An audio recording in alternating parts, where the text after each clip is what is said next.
Welcome to Magic Arcanum. I'm Ryan Gomez. Behind the scenes is Nicole Burdick, and we're so glad you're here because it's story time. Neon Dynasty gave us a ton of sagas, which is great because those are my favorite type of card. Each one tells a mini story, often from the plane's history, and in the case of Kamigawa, that history is vast. Knowing about the characters, locations, and events behind these sagas makes for more engaging play, and that's why I'm excited to tell you that today's video is sponsored by another story-driven card game called World Breakers: Advent of the Khanate.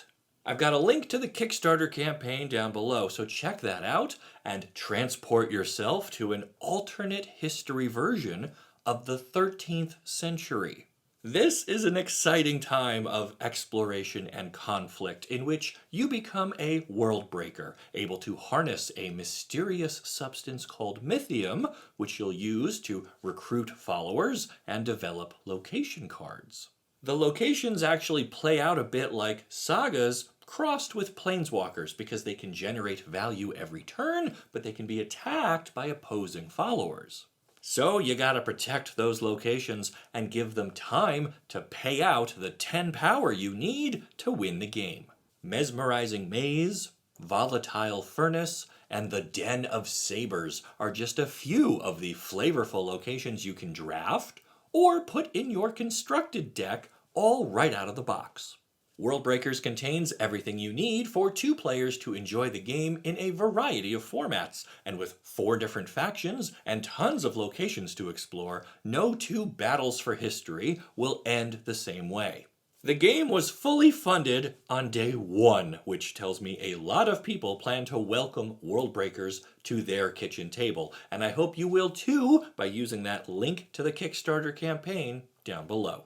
Alright, now let's talk about my 6 favorite sagas from Kamigawa Neon Dynasty. We'll start with a big one, the Kami War, which really was the main story for our first visit to the plane all the way back in 2004. Lord Konda wanted everlasting power, and so he stole something from the spirit realm, which wound up being the child of the great Okagachi. This theft led to the Kami War, as the spirits became hostile towards the mortals, and Konda himself grew increasingly paranoid about losing that which he had taken. For 20 years, this war raged on, with Okagachi eventually entering the mortal realm to search for his missing offspring. This saga captures the dragon spirit's wrath and eventual manifestation, reminding us of one of the most devastating and pivotal moments in the plane's history. How did the land come together and heal after such a devastating conflict? Well, it took the steady hand of a compassionate leader, which is documented in our next saga, Machicos Reign of Truth. Machiko was Lord Konda's daughter, and in the fallout of the Kami War, she decided transparency about her father's actions would help restore trust in her family name. She never officially took the title of emperor herself, but she worked closely with Kyodai, the child of Okagachi, and together they built a stable government that served to strengthen relations between the mortal and spirit realms. The saga, made up of a folding fan, shows Machiko wearing robes adorned in the Konda family crest, her way of acknowledging her father's actions and embracing that legacy rather than running from it. Machiko was able to end the Kami War thanks to the help she got from a man named Tatsuro Umazawa, whose life story was also captured on a saga. Tatsuro was an outlaw and not one you would typically consider to be the hero type. But, just like Han Solo rescuing Princess Leia for the promise of a lot of credits, Tatsuro helped Machiko, figuring it would be good to have her owe him a favor. Unfortunately, he never really got to cash it in because in order to save Machiko, Toshiro had to abuse the powers granted to him by Myojin of Night's Reach, and as punishment, the spirit banished the samurai from the plane. His descendants would continue to pop up throughout the history of magic, and his saga has the abilities of his trademark weapon, all of which keep the name Umazawa alive to this day. Our first visit to Kamigawa gave us a cycle of 5 legendary dragons, but despite their awesome power, over the years, most of them were killed. When a wave of Oni attacks swept the land, it was the Orochi who enacted a ritual to revive their original protector. Jugin returned, but realized her connection to the plane had changed over the years since her death, and so she worked with the only other surviving dragon, Ryusi, to bring all of the dragons back in new forms. The red-green pair collected the essence of the other dragons and then sealed that and themselves inside a special egg, which was then placed within Boseiju, where it was nurtured for 50 years. The egg then hatched open, and the 5 dragons emerged, reborn in their new forms, ready to help protect the mortals of Kamigawa once again. The saga features Jugin prominently and represents her efforts to bring about the rebirth of the dragons. That Oni attack I mentioned, well, that happened during a period of time known as the Shattered States era, when the plane faced some of its toughest challenges since the Kami War. The biggest problem was the lack of leadership, because there was some argument about who should be the next emperor after the current one died young and left no heir. Both her husband and brother tried to claim the throne, which resulted in a bloody and chaotic war, with various other minor lords and advisors joining in, seeing this as their opportunity to seize power. Eventually, it was a member of the Yamazaki family that felt it was their duty to simplify things by removing the brother and husband from contention.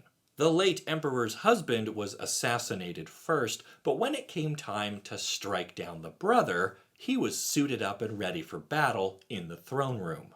Kyodai was not pleased by any of this, and so she declared that the Konda family line would no longer be hereditary rulers. Instead, the mighty Kami would select someone from among the people of the plane, elected for their noble qualities and commitment to keeping peace on Kamigawa.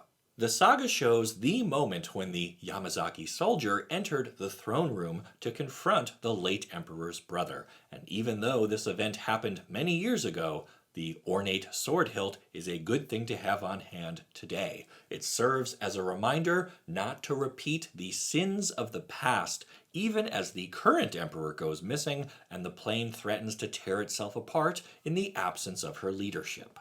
And that brings us to the modern era, where technology has greatly complicated things across the plane.